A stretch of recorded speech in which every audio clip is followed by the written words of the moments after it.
से प्रभु ठाकुर कहले हिंदू मुसलमान जैन धर्म ये सब धर्म किसी ना केवल बंचा बढ़ाटा हूँ धर्म कहीं बंचा बढ़ा समस्ते आसती संसार भितर जिते जीव पाई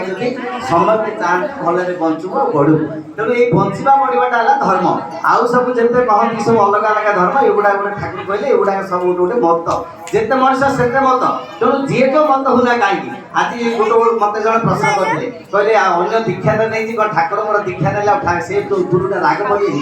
मुझे कहली तुम्हें जार दीक्षा नहीं ए रूपर युग पुरुषोत्तम आसती जमी गोटे आगुरी अच्छी रामचंद्र जो आसी कृष्णचंद्र आसी साधु सत मैंने भी बहुत थे से पुरुषोत्तम आसती जिते ठाकुर से कथा कहले पुरुषोत्तम आसती जिते सब गुरुंर सार्थकता धरले हुए ना के गुरु त्यागर भूल कथा पुरुषोत्तम जिते आसती ये सब गुरुंर सार्थक करने से आसती ये संप्रदाय ये सब किसी ना समस्ते साधु सत मैंने भी भगवान पठे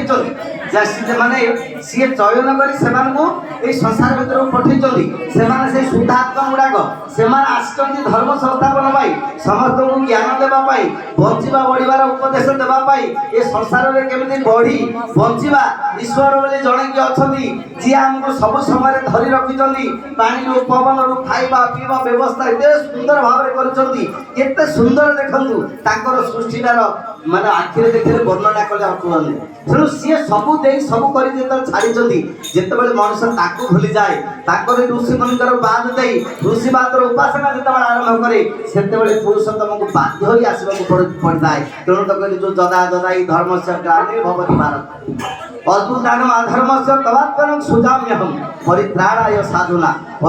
साधुना विनाशाय दुष्कृताम धर्म संस्थापनार्थाय संभवामि युगे युगे ठाकुर को प्रश्न कराई ठाकुर आपण तो कहते जो श्रीकृष्ण रूप आसी परित्राणाय साधुना विनाशाय दुष्कृताम ये जो दुष्कृत मान को विनाश करी साधु मान को परित्राण करने को आसी आज तुम कहीं तुम समस्त तुम श्रीचरण स्थान दौच पापी मान को दीक्षा दौच दुराचारी मान को दीक्षा दौच ठाकुर से कहले शुण मु बड़दास कथा को बार मान प्रांजल भाव बुझे गले जे मनीष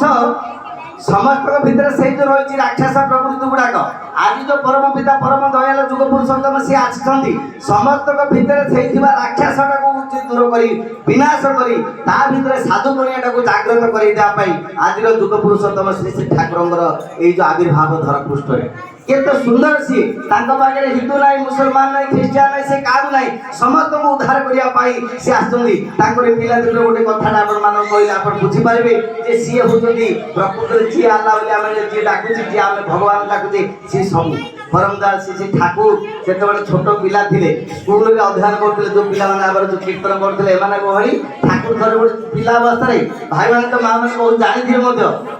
ये आज मोर कहबार उद्देश्य गीत सभार बंधु बांधव बहुत लोग आई से शुणुवे ठाकुर कथा तो से कान में पदे पदे मो ठाकुर मो प्रिय परम कथा पढ़ू बोली आज जो आग्रह से जो तीतवास भाई आउ विशेषकर जो स्त्री जो राणी मामली कहू सी ये जो प्रचेषा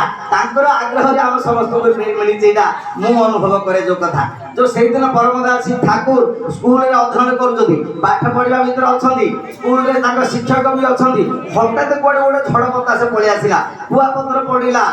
अदिनिया वर्षा आसिले कुआपथर पड़ो कुआपथर पड़ा सब घर धर पलि गले कि परमदास ठाकुर जड़े परम भक्त जी थे गोटे मुसलमान बुढ़ा बुढ़ा गोटे मुसलमान बुढ़ा आम गोटे कीर्तन लगे बाल्य काड़ू प्रभु जेनो लीला रंभिले बुढ़ा उधार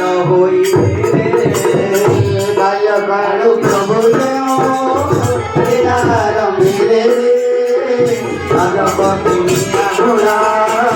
उधार कथा परमदास ठाकुर स्कूल में पढ़ुंट मिया बुढ़ा को कुआपथर बाजिला झड़ बतास बतास मैंने अदिनिया पानी खड़ी देहड़ा तार संभालानी कहीं जो रक्त मैंने स्टेज आना आम सीना सब बल थी पारिगार मुझे मेरे से कोई बड़ा नहीं कितु जिते शास्त्री मैंने कहले मानुष नगर गर्व धन जन जौवन मिथ्या सर्व ये धन जन सब स्ट्रंग हो रही सी मैंने कढ़ी दिनिया तो से जो बुढ़ाकर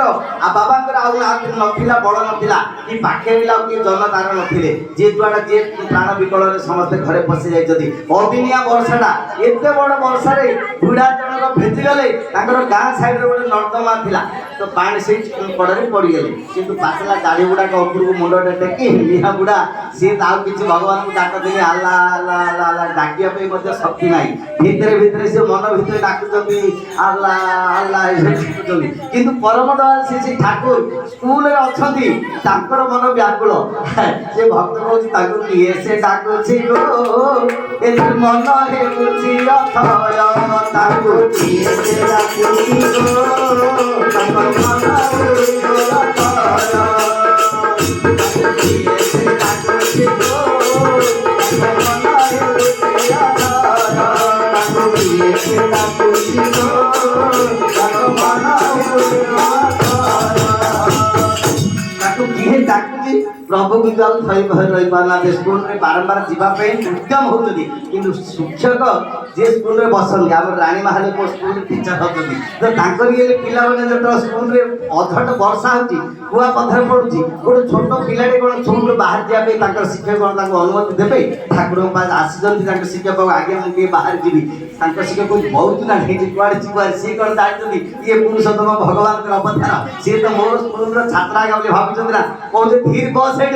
जुए वर्षा कि सी जो भक्त विकल से डाकुची भक्त विकल भड़ई प्राण हुए भक्त प्राण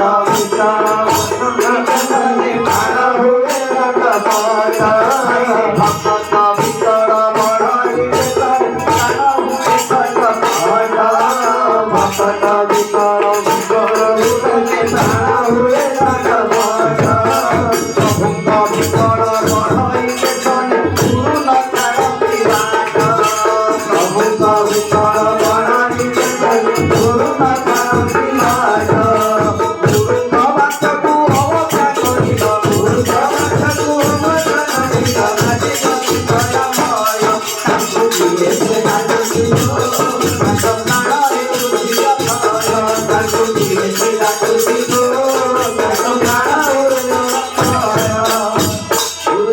छाड़ूना किंतु सी होती जो धर्म संस्थापन करने कहुए भक्त विकल भक्त पाई जो विकल होती भक्त को जिते कष्ट पड़ी भक्त को जिते माने असुविधा पड़ी सी कौन सहीपारे परम दयाल सहीपारी ना सी कहते मु भक्त लगे सबकि करे देखुना से दिन महाभारत युद्ध में कहते मु अस्त्र उठेबी कि पितामह भीष्म एमतिकार युद्ध कले अर्जुन बाध्य परास्त हो बारंबार कि धर्म संस्थापन महाभारत युद्ध आरंभ करते माने से जो रचना करते प्रभु से निजे ସୁଦର୍ଶନ ଚକ୍ର ଧରି ଡେଇଁ ପଡ଼ିଲା। ଆମେ ସମସ୍ତେ ଦେଖିଛନ୍ତି ଟିଭି ମାଧ୍ୟମରେ। ସେତେବେଳେ ଅର୍ଜୁନ ଯାଇ କହୁଛନ୍ତି ପ୍ରଭୁ ପ୍ରଭୁ ଆପଣ ପ୍ରତିଜ୍ଞା ଭଙ୍ଗ କରନ୍ତୁ ନାହିଁ। କିନ୍ତୁ ଭକ୍ତ ପାଇଁ ଧର୍ମ ସଂସ୍ଥାପନ ପାଇଁ ସେ ସବୁ କିଛି କରିବା ପାଇଁ ପ୍ରସ୍ତୁତ ଅଛନ୍ତି। ତେଣୁ ପରମ ଦୟାଳୁ ଶ୍ରୀ ଠାକୁର ଗୁରୁଙ୍କୁ ଅବଜ୍ଞା କରି ଗୁରୁଙ୍କର କଥା ଅବମାନନା କରି ଦୌଡ଼ି ପଡ଼ିଲେ, ବାହାରି ପଡ଼ିଲେ। ପଟାଟାକୁ ମୁଣ୍ଡରେ ଧରିକି ଠାକୁର ଦୌଡ଼ି ଦୌଡ଼ି ଆସିଲେ, ମିଆଁବୁଡ଼ା ପାଖରେ ପହଞ୍ଚି ଗଲେ। ମିଆଁବୁଡ଼ା ପାଖରେ ଯେତେବେଳେ ପହଞ୍ଚି ଠାକୁର ଗୋଟେ ଛୋଟିଆ ଶିଶୁ, ମିଆଁବୁଡ଼ା ତ ଗୋଟେ ବିରାଟ ରୂପ ବଡ଼ ଲୋକ, ତାଙ୍କୁ କିନ୍ତୁ ସିଏ ହଉଛନ୍ତି ସର୍ବଶକ୍ତିମାନ। ସେଦିନ ସେଇ ଦେଖେଇ ଦେଇଗଲେ ପ୍ରମାଣ। ମିଆଁବୁଡ଼ାକୁ ସେଇ ଗର୍ଦ୍ଦମାରୁ ଟେକିକିରି ଠାକୁର ନେଉଛନ୍ତି ଗୋଟେ ଚାଳ ଘରେ। ଯେତେବେଳେ କହୁଛନ୍ତି ବାବା ମୁଁ ପଳେଇ ଆସିଛି, ଆଉ ତମର କିଛି ଅସୁବିଧା ନାହିଁ, ସେତେବେଳେ ମିଆଁବୁଡ଼ା କହୁଛି ମୋର ସେଇ ଆଲ୍ଲା,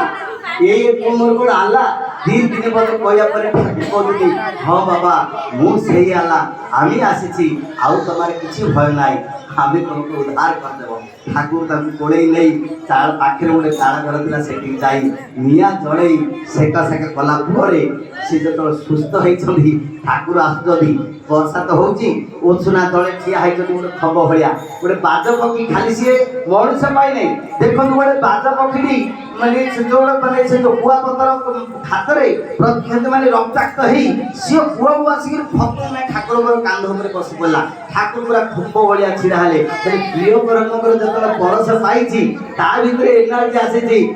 ଜୀବନ ଚେଞ୍ଜ ଆସିଛି, ସେଇ ବାଜ ପକ୍ଷୀ ସେତେବେଳେ ଶକ୍ତି ହେଇ ଉଡ଼ି ଯାଇଛି। ଇଏ ହଉଛନ୍ତି ସେଇ ପରମ ଦୟାଲ ଯୁଗ ପୁରୁଷୋତ୍ତମ। ସିଏ ଆଜି ଆମର ଜୀବନ ରକ୍ଷା କରିବା ପାଇଁ, ଆମକୁ ଭଲ ପଥରେ ନେବା ପାଇଁ, ଏଇ ଯୋଉ ମୃତ୍ୟୁ ମୁଖରୁ ଉଦ୍ଧାର କରିବା ପାଇଁ ପରମ ଦୟାଲ ଆଜି ଆସିଛନ୍ତି। ଯୋଉ ବିଧାନ ଦେଇଛନ୍ତି, ଯୋଉ ସତନାମ ଦେଇଛନ୍ତି, ଏଇ ଯୋଉ ସତ୍ସଙ୍ଗ ଦେଇଛନ୍ତି, କେତେ ଜନ୍ମର ତପସ୍ୟା ବଳରେ ଆଜି ଆମେ ତାଙ୍କ ଜୀବନରେ ପାଇଛେ। ଆମର ଯୋଉ ପଦେ ପଦେକେ ଯୋଉ ପାପ ହଉଛି, ପଦେ ପଦେକେ ଆମ ଯୋଉ ବିଭିନ୍ନ ପ୍ରକାର ଆମ ଯୋଉ ଦୁଷ୍କର୍ମ ହେଉଛି, ଠାକୁର କହିଲେ ଥରେ ମାତ୍ର ଯୋଉ କଥା ପୁଣ୍ୟପତିରେ ଠାକୁର ପୁଣ୍ୟପତି ବୋଲି ଆପଣମାନେ ଜାଣିଥିବେ ଯେ ଠାକୁର ଏମିତି କୀର୍ତ୍ତନ କରନ୍ତି, କୀର୍ତ୍ତନ କରନ୍ତି। ଯୋଉ ପିଲାମାନେ ଏମିତି କୀର୍ତ୍ତନ, ଠାକୁର ଏମିତି କୀର୍ତ୍ତନ ସମୟରେ ଏମିତି କୀର୍ତ୍ତନ କରନ୍ତି ଯେ ଗାଈ ଗୁଡ଼ାକ ସବୁ ପୁଛ ଟେକିକି ଆସି ଲମ୍ବେଇକି ଶୋଇବେ, କୁକୁର ଗୁଡ଼ାକ ସବୁ ପୁରା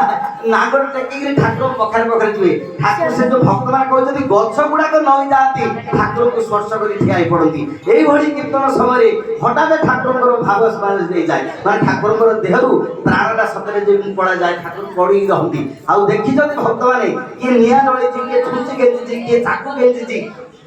କିଏ କେତେ ପ୍ରକାର ପରୀକ୍ଷା କରିଛନ୍ତି। ଡକ୍ଟର ମାନେ ଆସନ୍ତି, ହୃଦପିଣ୍ଡ ବି ଦେଖିଛନ୍ତି ପୁରା ନିଃଶବ୍ଦ, ସତେ ଯେମିତି ମୃତ ଅବସ୍ଥା। ତାପରେ କିଛି ସମୟ ପରେ ଠାକୁରଙ୍କର ଗୋଡ଼ ହାତଟା ହଲ ହଲ ହଲ ହଲ ହୁଏ ଗୋଡ଼ର। ତାପରେ ଧୀରେ ଧୀରେ ଧୀରେ ଧୀରେ ଠାକୁରଙ୍କର ଶରୀରର ସବୁ ହାତ ଗୋଡ଼ ସବୁ ଯାକ ଭିତରେ ପଇଯାଏ, ମାନେ କଇଁଚ ଭଳିଆ ଯାଏ। ଠାକୁର କେବେ ପିଲାଦିନରୁ ସାଧନ କରିନାହାନ୍ତି, କିନ୍ତୁ ସେତେବେଳେ ତାଙ୍କର ଅଷ୍ଟାଯୋଗ ସାଧନ ସବୁଗୁଡ଼ାକ ତାଙ୍କ ଶରୀରରୁ ସ୍ପଷ୍ଟ ପାଏ। ତାପରେ ଠାକୁରଙ୍କର ବାଣୀ ଗୁଡ଼ାକ ନିର୍ଗତ ହୁଏ। ଆଉ ସେଇ ବାଣୀ ଗୁଡ଼ାକ କିଛି ଦିନ ବିତିଗଲା। ତାଙ୍କ ପାଖରେ ଯୋଉ ଥିଲେ ଭକ୍ତମାନେ, ସେ ଯୋଉ ଅନନ୍ତ କିଶୋରୀ ମୋହନ ଏମାନେ ସବୁ ଯୋଉ ଥିଲେ ଭକ୍ତମାନେ, ସେମାନେ ସବୁ ଶୁଣିଲେ ଯେ ଠାକୁରଙ୍କର ମୁହଁରୁ ଯୋଉ ବାଣୀ ଗୁଡ଼ାକ ଆସୁଛି, ଏମାନେ ଦେଶର ଭବିଷ୍ୟତର ଏଗୁଡ଼ାକ ବହୁତ କାମ ଦେବ, ଯେମିତି ଭାଗବତ ଗୀତା ଭଳିଆ। ସେମାନେ ସବୁ ଚତୁଃପାର୍ଶ୍ୱରେ ବସିକି ସବୁ ଲେଖନ୍ତି, ଏତେ ସ୍ପିଡରେ ବାଣୀ ଗୁଡ଼ାକ ବାହାରେ, କେତେବେଳେ ଓଡ଼ିଆରେ, ବଙ୍ଗଳାରେ, ଇଂଲିଶରେ, ତାମିଲରେ, ମାନେ ପ୍ରତି ଭାଷାରେ ବାହାରେ। ହେଲେ ସେମାନେ ତ ବେଶୀ ଜାଣିନାହାନ୍ତି, ଇଂଲିଶ ଜାଣିଛନ୍ତି ନହେଲେ ବଙ୍ଗାଳୀ ଜାଣିଛନ୍ତି। ଏଇ ଭାଷା ଦିଏରେ ସେମାନେ ସବୁ ଲେଖି ଲେଖି ଯାହାକୁ ଯୋଉଟା ଆଇଲା କାକୁତରେ ସବୁ ଲେଖି ଲେଖି ନେଲେ। ଏ ସବୁ ଗୁଡ଼ାକ ବହି ମିଳେଇକିରି ତାହିଁ କିଛି ଲେଖା ହେଇଛି, ଯୋଉ ପୁଣ୍ୟପୋଥି ବୋଲି ବହି ଅଛି, ସେଇଟାକୁ ଓଡ଼ିଆରେ ଲେଖା ହେଇଛି, କିନ୍ତୁ ଭାଷା ଯୋଉ ଠାକୁର କହିଥିଲେ ବଙ୍ଗାଳୀ ଭାଷାରେ ଲିପିବଦ୍ଧ ହେଇଛି। ପଢ଼ିବ ମଧ୍ୟ ସେଇ ସେଇ ଭାବବାଣୀ ଅବସ୍ଥାରେ ଠାକୁର କହିଲେ, ତୁମେ ଗୋ ହତ୍ୟା, ବ୍ରହ୍ମ ହତ୍ୟା, ଶିଶୁ ହତ୍ୟା, ନାରୀ ହତ୍ୟା, ଯେକୌଣସି ତୁ ପାପ କରିଥା, ଥରେ ମାତ୍ର ସତନାମରେ ନାମିତ ହୁଏ, ଥରେ ମାତ୍ର ତୁ ଇଷ୍ଟବୃତ୍ତି करे, ସତ୍ସଙ୍ଗରେ ଆଶ୍ରୟ ଗ୍ରହଣ करे, ମୁଁ ନିଶ୍ଚୟ କହୁଛି ମୁଁ ତୋତେ ଧର୍ମରାଜରେ ପହଞ୍ଚେଇ ଦେବି। ଯୋଉ କଥା କୃଷ୍ଣ କହିଥିଲେ, ସର୍ବଧର୍ମାନ ପରିତ୍ୟଜ୍ୟ ମାମେକଂ ଶରଣ ବ୍ରଜ ଅହଂ तं ସର୍ବ ପାପ୍ୟଭ୍ୟୋ ମୋକ୍ଷୟସାମି ମୋହିତ। ତ ପରମ ଦୟାଳ ଶ୍ରୀ ଠାକୁର ଏଇ ଯୁଗର ପୁରୁଷୋତ୍ତମ, ସିଏ ଆଜି ଆସି ସେଇ କଥା କମ୍ବୁକଟରେ କହିଲେ, ତୁମେ ସତନାମ ନିଅ, ସତ୍ସଙ୍ଗ ଆଶ୍ରୟ ଗ୍ରହଣ କର, ଆଉ ମୋତେ ତୁମେ ସଦ୍ଗୁରୁ ରୂପରେ ଗ୍ରହଣ କର। ମୁଁ ନିଶ୍ଚୟ କହୁଛି, ଯୋଉ କଥା ସତ୍ୟାଂଶରେ ଠାକୁର ନିଜ ହାତରେ ଲେଖିଦେଲେ, ମୁଁ ନିଶ୍ଚୟ କହୁଛି ତୁମର ଉନ୍ନୟନ ପାଇଁ ଭାବିବାକୁ ହେବ ନାହିଁ। ତେଣୁ ଆଜି ଆମେ ଯୋଉ ଜୀବନରେ ଠାକୁରଙ୍କୁ ଧରିଛେ, ଆମେ ସତରେ ଭାଗ୍ୟବାନ। କେତେ ସୁନ୍ଦର ଗୁରୁ ଆମେ ପାଇଛେ, ସତେ କେଡ଼େ ସୁନ୍ଦର ଠାକୁର ମୋର ପାଇଛେ ଜୀବନେ ମୁହିଁ, ସତେ କେଡ଼େ ସୁନ୍ଦର ଠାକୁର ମୋର ପାଇଛେ ଜୀବନେ ମୁହିଁ, ସତେ କେଡ଼େ ସୁନ୍ଦର ଗୁରୁ ପାଇଛେ ଜୀବନେ ମୁହିଁ, କେଡ଼େ ସୁନ୍ଦର ଗୁରୁ ମୋର ପାଇଛେ ଜୀବନେ ମୁହିଁ। ଆମେ ଆସୁ ଲାଗେ